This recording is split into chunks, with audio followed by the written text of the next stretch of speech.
the one thing with Japan too, they especially seeing the smaller bands in these small venues, is they do what's called checkies, where I got a little basically a half size Polaroid. Here's the Yeah. one with Oh, Regan that's from cool. Sisega.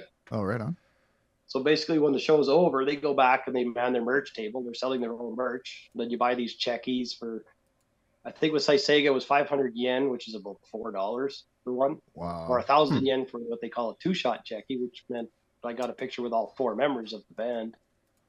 So I That's mean, cool because that's a unique thing, man. Nobody else is gonna have that, as yeah, opposed to like a everybody. signed postcard or something. It seems to be it's a big thing over there because they sell. And I found out about this afterwards. They sell checkie files, like little folders that'll hold 60 of them. And there's dudes over there that collect these things like trading cards. Oh Oh, wow, that's that's And they cool. cool. autograph them. I mean, they take the photo and they sign it, and the date it, and autograph it, and you get a chance to That's a talk to great them. idea. That's a Like great idea. the drummer from Sisega. Um, I didn't know this, but she's a huge Bandmate fan, and I was wearing a Oh, cool. Bandmate shirt at the time. So we had a 10-minute conversation about Bandmate. She Awesome, spoke man. pretty good English, actually. She does Bandmate covers Yep. on No kidding.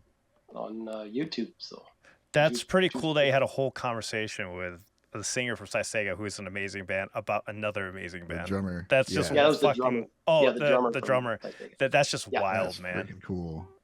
yeah. Oh, you can all of these bands you can they don't speak a lot of English, but a little bit here and there. Some of Yeah. them speak pretty good. So I mean, you get to meet them, take photos, buy That's their awesome. CDs. It's a lot of fun. It's a way more immersive experience than say the bigger bands. Definitely. Uh, I had a CO in the comments. I want to know how much those baby metal checkies are going for on eBay. I want to know. He said that they did them in 2011 when they were starting out before they oh became shit, really yeah. huge. That it is really good though. It's such a smart idea because one, like I would that like just you explaining that to me like makes me want to have them instead of my baseball cards. It's like a worthy thing to collect, like signatures of pictures of you with your favorite bands is really freaking cool. And it also allows you to get that like, human connection with them because you're not Yeah. just getting like a digital signed photo over the internet. They're like there. You get to say hi. Yeah. Here's my little collection so far. Yeah, see, that's awesome. That's so cool to me. Yeah, one of That's them like is the that's a great thing you could collect from bands. oh, it's fun. One of them is the Growler from Broken by the Scream. So I saw them in the January trip. I Yeah. love them. So that was fun. How's Broken by the Scream live? Um, it was just three of them, and the band wasn't there. It was more of a cover Oh. kind of a thing. Yeah, it was kind of disappointing. The band wasn't there because those guys are funky dudes. See, that's what I'm like a little worried about when it comes to like the idol bands over there. Just like going to see one of their shows where it's like they sound really heavy and there's a band on the recordings, but then like sometimes they don't actually have a band with them when they do the live and they just use backtrack and sing over it. Yeah, for some reason that was a special little show. It was only 20 people in there, so I don't know all the details. The band wasn't there, but it was still a chance to see Broken by the Scream, so I jumped Right. on it. Yeah, definitely. And I have seen other live shows with them playing with the band before, so I guess it's Yeah, just because of the size of the venue. yeah, yeah. Okay, cool. Well, anything else that stands out in your mind, Derek, from your trips this past year or two, couple years that you just want to Well, right tell here, the man. people about it? Yeah. Yeah, there were just so many experiences. I don't know. I must have had dozens and dozens of I can't believe I'm here right now moments. Yeah. And one of them Right. was this was a bit. It took a whole day, and it was a pain in the butt. But I had to go stand on that tower from the Revive video from Nima Pila. Oh. So that was one of those I can't believe I'm standing here moments. Oh, the one on the beach or whatever with all the different platforms. That's the one, yeah. Oh wow.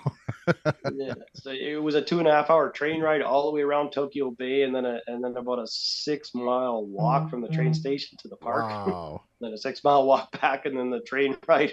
It was I really wanted to go, and I'm like, wow, if I'd have known it was that hard, I probably wouldn't have. Mhm. It was worth it. I enjoyed it. Cool. We got some people in the chat that really wants to know about your experience seeing Rolling Quartz. Can you tell us something about that show? Oh, Rolling Quartz. Well, I've seen them twice.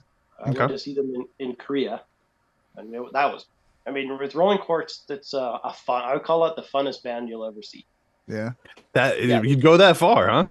Oh, they're so fun. They're charismatic, and of course they're beautiful.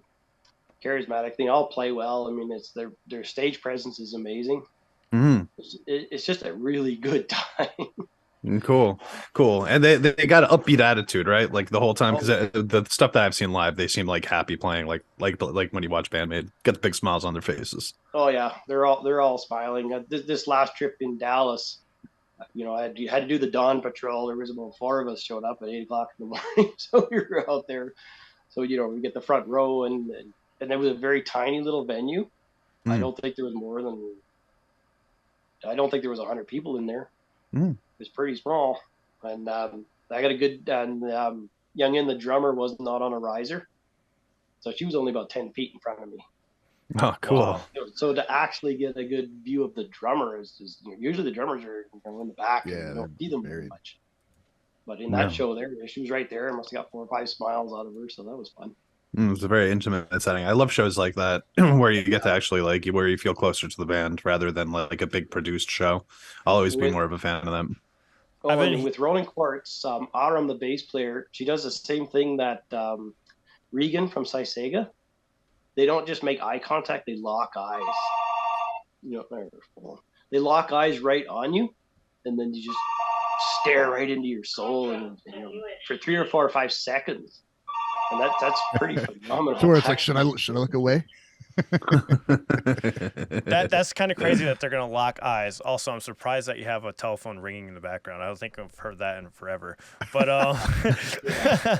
my shop phone. I'm waiting for the answer machine to go off right now. But hey guys, thank you for watching. The Gaijin guys this year are really trying to up our game in the Japanese music news space. So we really rely on our Patreon supporters and our members over here on YouTube. So thank you so much. So if you guys can help, consider becoming a Patreon supporter or a member. And you also get exclusive group reactions from all of the guys. Stay awesome, everyone. See you in the next one. See you.